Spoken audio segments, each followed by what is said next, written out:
Depuis quelques années, deux mots reviennent sans cesse lorsqu'un artiste perce. Nepo Baby et Industry Plant. Deux expressions qui soulèvent un peu les mêmes questions, qui méritent vraiment sa place, qui a été aidé en coulisses, et surtout, est-ce que ça change quelque chose à la musique qu'on écoute? Dans un monde où l'authenticité est devenue un véritable argument de marketing, il devient de plus en plus difficile de faire la différence entre le talent brut, l'héritage familial et les stratégies de l'industrie. Aujourd'hui, on va explorer ces deux étiquettes souvent balancées assez facilement sur les réseaux sociaux, et en s'attardant en particulier sur le cas de Gracie Abrams, une artiste qui connaît un très grand succès depuis ces dernières années, mais dont le parcours soulève quand même pas mal de questions.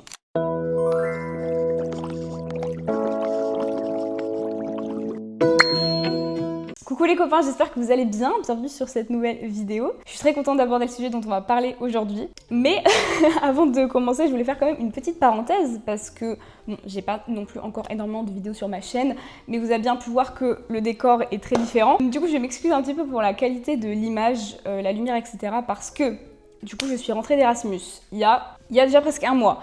Mais je suis allée au Japon pendant 2-3 semaines. Je viens de revenir du Japon littéralement hier, donc je suis encore sous jet lag. Mais comme dirait Taylor Swift, jet lag is a choice finalement. Donc bref, je voulais quand même tourner cette petite vidéo. Donc je suis chez moi, chez mes parents tout simplement. Mais je vais bouger dans mon appartement. Parce que oui, ça s'est un peu fait à la dernière minute, mais je vais avoir un appartement sur Grenoble. Voilà, très bonne nouvelle pour moi parce que comme j'ai vécu un an en Erasmus toute seule, la revenir chez mes parents. Voilà, forcément quand on a goûté un petit peu à l'indépendance et au fait de vivre tout seul, c'est toujours compliqué de recohabiter. Donc voilà, c'est pour ça que je me suis dit, voilà, petit appartement, j'ai une occasion qui se présentait, je me suis dit pourquoi pas la saisir. Normalement, j'ai mon appartement le 18. Sachez que même si ce sera bien blanc et vide au début parce que, sans vous mentir, j'ai pas encore assez de thunes pour un peu tout mettre dans un joli setup et tout pour décorer, donc ça attendra un peu. Parenthèse faite, j'espère quand même que cette vidéo va vous plaire et que ma cheminée, la plante, ça va pas trop vous distraire.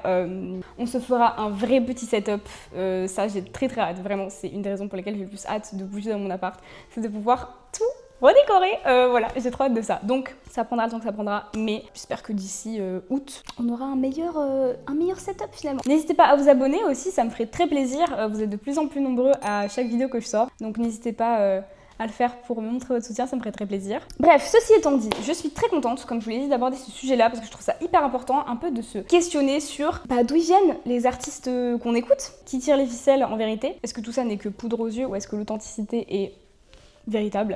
Bref, sur ce, on va pas perdre plus de temps, l'intro est déjà assez longue comme ça, c'est parti.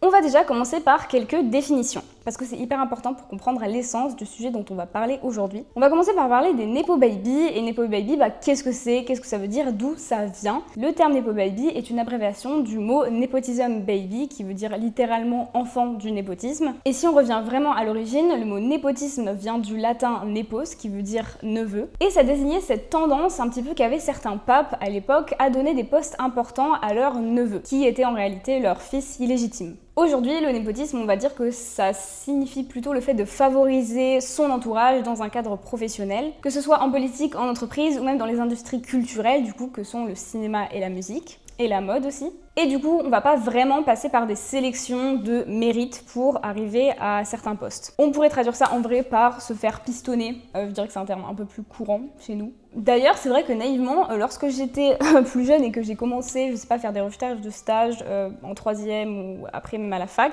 j'ai un peu découvert ce truc-là c'est hyper courant en fait de passer par ces proche et son entourage. Du coup, comment on fait si on connaît personne un peu nulle part dans des domaines qui nous intéressent, quoi? Et c'est vite là que j'ai compris que, effectivement, la méritocratie n'existe pas et que c'est limite surprenant quand tu connais personne et que tu arrives à avoir un stage ou un taf. Bref, voilà, bienvenue dans le vrai monde, ma belle, la méritocratie n'existe pas.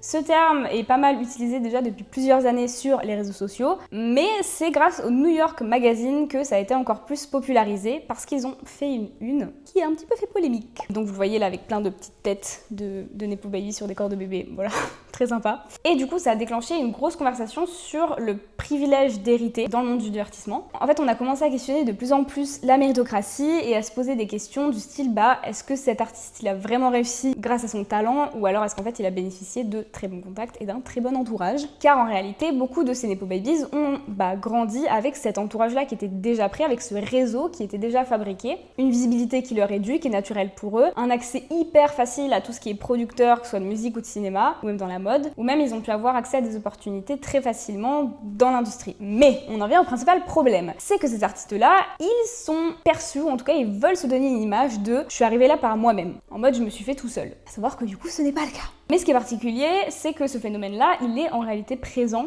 un peu partout et depuis très longtemps autour de nous. Et c'est pas du tout quelque chose qui est arrivé avec les réseaux sociaux. Et donc finalement, toutes ces personnes qui atterrissent dans ce milieu-là, qui est généralement le même que ceux de leurs parents, et ben ça s'appelle tout simplement de la reproduction sociale. Vous avez sûrement déjà entendu ce terme si vous êtes au moins au lycée, mais bon, je vais faire quand même un petit point. La reproduction sociale, c'est tout simplement le fait que les inégalités ou avantages sociaux que vous avez dans votre patrimoine familial se reproduisent. C'est-à-dire qu'un enfant qui a grandi dans une famille riche, plutôt aisée, a plus de chances d'avoir une meilleure éducation, d'avoir plus d'opportunités ou plus de temps pour étudier. Et du coup, résultat, il a plus de chances de rester dans la classe sociale dans laquelle il est déjà, qui est la même que celle de ses parents. A l'inverse, un enfant qui est issu d'un milieu populaire a sûrement moins de moyens, ne va pas forcément dans les meilleures écoles, doit sûrement travailler tôt, et du coup, résultat, il a bien plus de chances aussi de rester dans la même classe sociale que ses parents.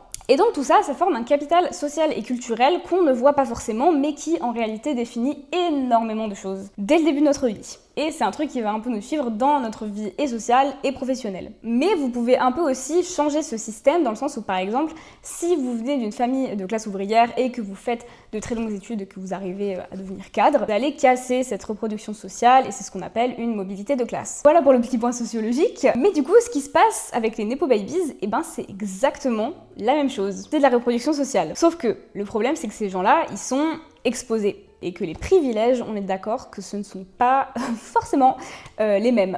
Et c'est pour ça que ça énerve beaucoup de gens, alors qu'en soi, c'est un système en fait qui se produit déjà à notre échelle depuis toujours, en vrai de vrai. Et ça reste quand même différent parce que dans ce cas-là des Nepo Babies, on va pas du tout analyser les mêmes choses. Parce que dans les milieux artistiques, que ce soit du coup la musique ou l'acting, on a tendance à se dire que c'est le talent qui va primer. Les gens sont forcément là parce que c'est inné, qu'ils ont été repérés, que voilà, ils sont incroyablement doués, mais pas du tout. Parce que du coup, guess what, finalement, la musique et l'acting, ça s'apprend pas tout seul non plus, quoi. Voilà. Il faut payer des cours, des écoles, c'est des activités qui sont souvent considérées en plus comme des loisirs. Il faut avoir le temps et l'argent pour s'y consacrer. Et du coup, il y a beaucoup de gens qui n'ont pas le luxe de s'offrir ce genre de choses. Bien sûr, quand tu as un contact et un bon réseau, on est bien d'accord que c'est plus facile d'y accéder. Mais qu'on soit bien d'accord, je dis pas que qu'on n'a pas besoin de travailler parce qu'on a un bon réseau, c'est juste que forcément, ça facilite au moins l'accès. Mais du coup, dans une époque où l'authenticité, comme je vous l'ai déjà dit, c'est un véritable outil de marketing, et en fait, ces trajectoires un peu trop lisses et trop parfaites,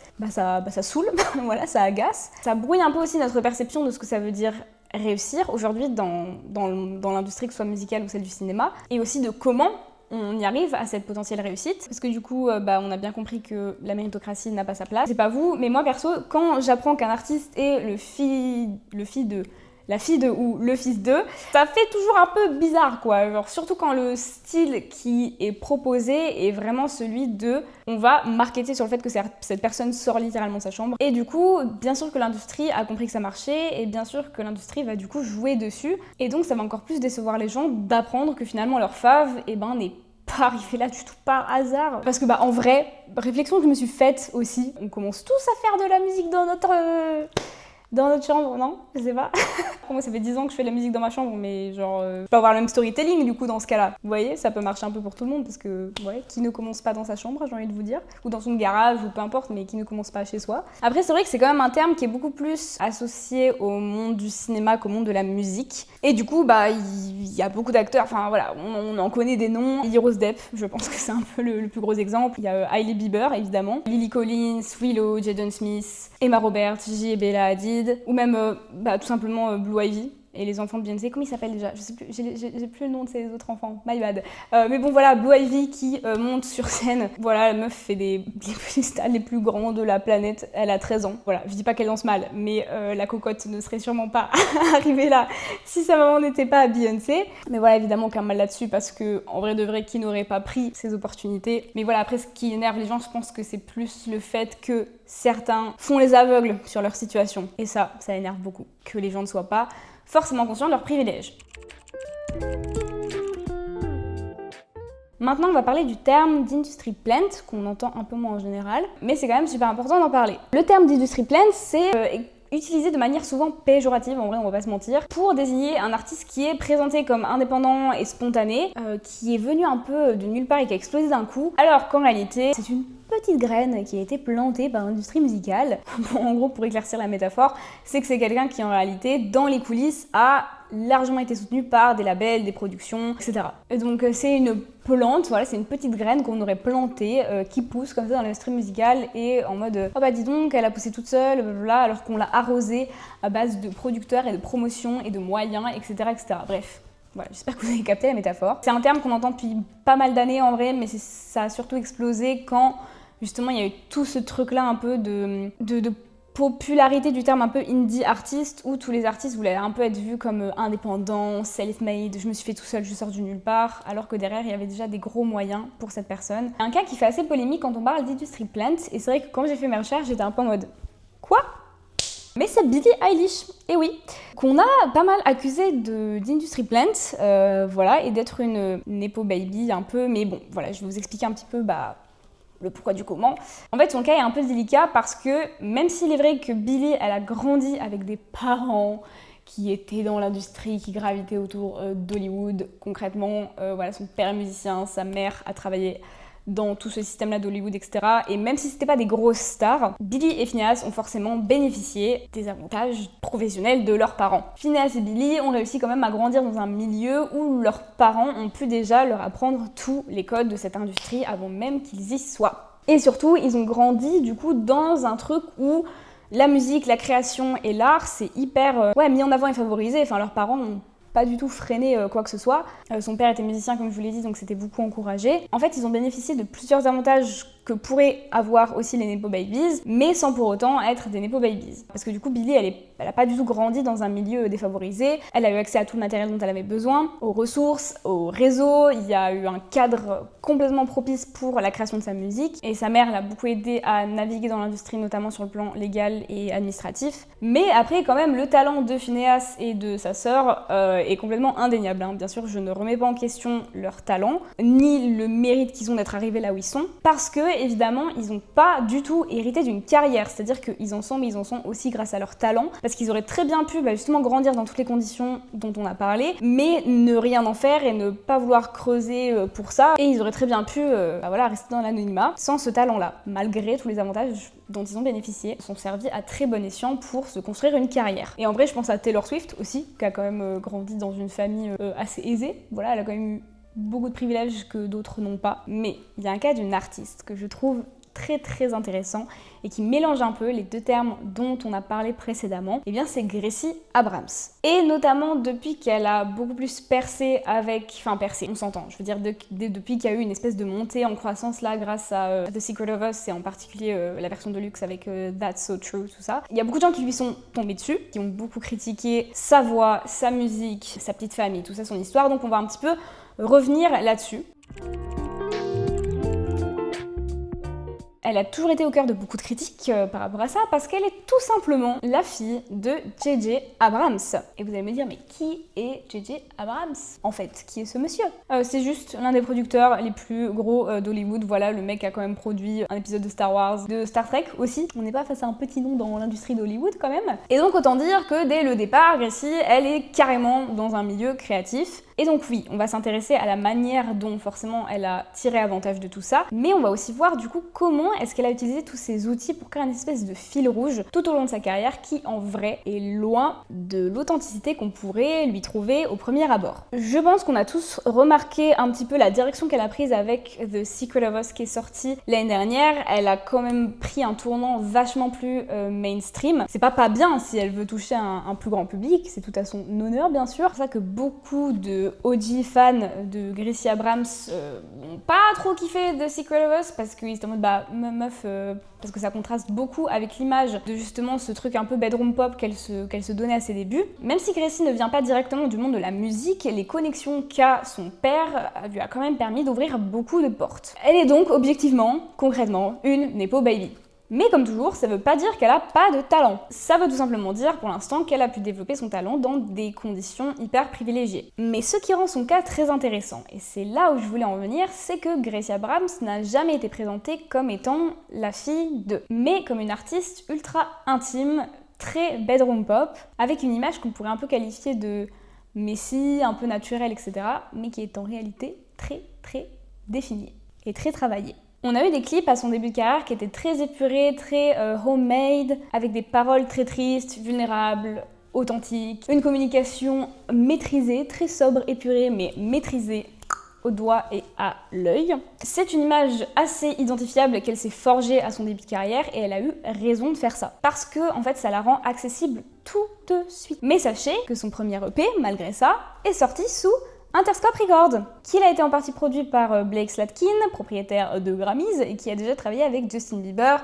SZA, Lizzo, Sam Smith. Donc, comprenez bien que cette esthétique-là, c'est fait exprès, parce qu'en réalité, elle n'a pas du tout fait son petit EP tout seul dans sa chambre. Alors, petite précision, oui, bien sûr que Gracie a pu composer ses musiques sur son fameux lit, il n'y a pas de souci avec sa petite guitare, son petit piano, tout ce que vous voulez, mais à la fin de la journée, voilà, c'est quand même des gros noms qui produisent ces musiques, et elle a enregistré avec du matériel d'une très bonne qualité. Et puis son deuxième EP a été aussi produit par Aaron Dessner, voilà, qu'on connaît tous pour les magnifiques productions qui nous a servi dans Folklore Evermore, Anti-TPD. Il a aussi travaillé avec Ed Sheeran et avec beaucoup de gros noms de l'industrie. On a aussi eu Joel Little qui a travaillé avec Taylor, Shawn Mendes, Imagine Dragon, Lorde et bien d'autres artistes. Elle a aussi pu faire les premières parties du Sour Tour d'Olivia Rodrigo, la première partie du Eras Tour aussi de Taylor Swift en 2023, et elle a aussi reçu une nomination des Grammy Awards 2025 pour Best New Artist. Et tout ça en seulement quelques années. Et en fait, c'est une ascension qui est hyper rapide, hyper fluide, mais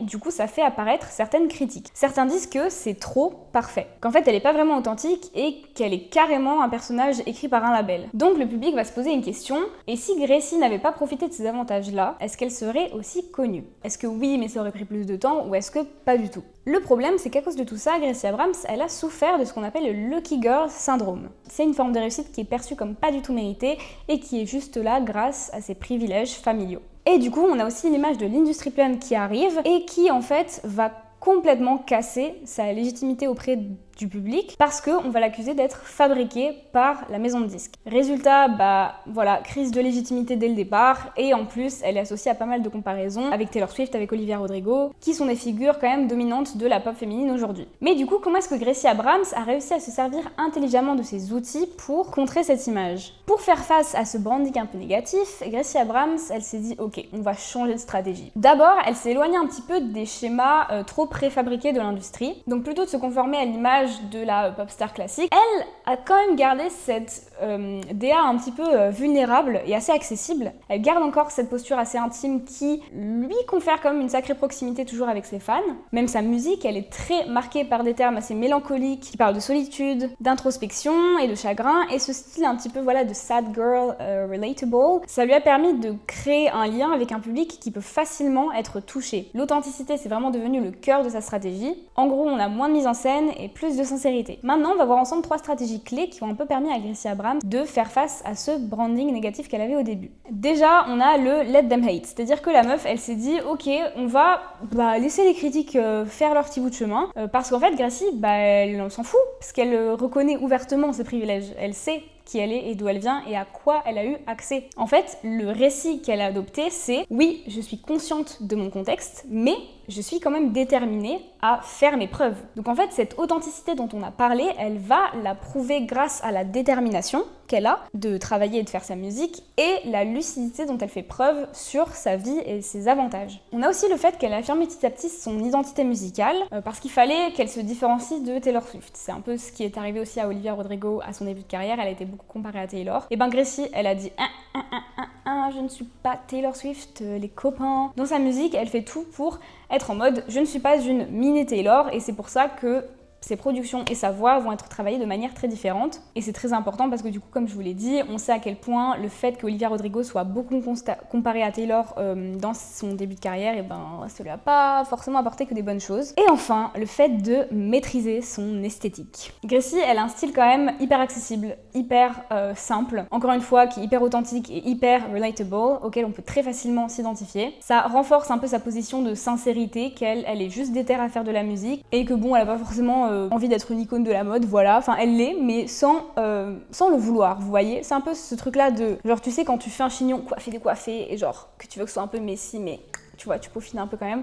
Gracie, c'est exactement la même chose. Et je rajouterais même qu'aujourd'hui, elle arrive quand même à attirer pas mal de créateurs de haut de gamme. Je suis Gracie Abrams, si je l'ai eu, c'est parce que j'ai travaillé pour l'avoir, parce que du coup ça provoque un énorme contraste entre la manière dont elle s'habillait, dont elle avait son style avant, et aujourd'hui qu'on peut la voir très bien habillée, etc. Du coup, vivre entre guillemets dans le vrai monde dans lequel elle vit. Donc je trouve que Gracie Abrams, elle arrive quand même à faire cohabiter ces deux côtés d'elle, qui permet de renforcer son image, mais en même temps de garder une image assez accessible, et voilà.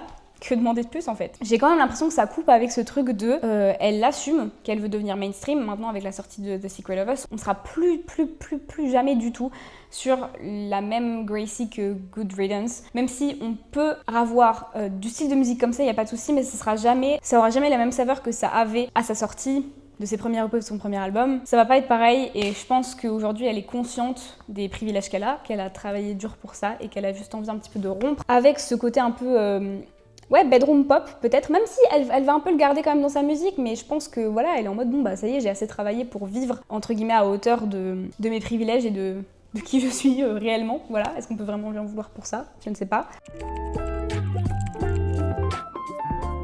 L'exemple de Gracie Abrams, c'est un exemple parfait pour parler de la manière dont en fait une stratégie marketing ça peut complètement transformer un désavantage, du coup ici celui d'être Nepo Baby, en levier narratif. En misant du coup sur tout un récit très intime, très vulnérable et en assumant les critiques, en alignant sa musique, son image et son discours, elle a construit une marque très cohérente autour d'elle qui fait qu'aujourd'hui elle s'ancre parfaitement dans les codes de notre génération. Finalement, Gracie Abrams n'est pas juste une fille célèbre qui a percé comme ça, elle est aussi le produit d'une stratégie intelligente de repositionnement où l'authenticité est une exigence du public. On veut de la transparence et on veut un engagement émotionnel aujourd'hui de la part des artistes. Son parcours, ça montre que le marketing, ça se résume pas juste à vendre un produit, mais à construire une véritable histoire dans laquelle on veut que les gens s'engagent. Cette artiste, c'est un peu le mix parfait entre Industry Plant et Nepo Baby, parce qu'elle a grandi dans un environnement artistique avec plein de biens auxquels elle a eu accès très facilement. Elle a été soutenue dès le départ par des figures de l'industrie très puissantes. Mais en même temps, voilà, Gracie, elle écrit ses propres chansons, elle joue d'un instrument, de plusieurs même. Elle travaille dur et beaucoup de gens aiment vraiment sa musique pour ce qu'elle est. Donc la vraie question, c'est est-ce que le fait d'avoir eu un coup de pouce doit changer notre regard sur sa musique, ou est-ce qu'on peut juste apprécier l'œuvre même si la trajectoire n'a pas été aussi pure que ce qu'on l'imagine? En tout cas, moi je suis fan de son travail. À Gracie Abrams, il n'y a pas à dire. Vous savez, je suis allée au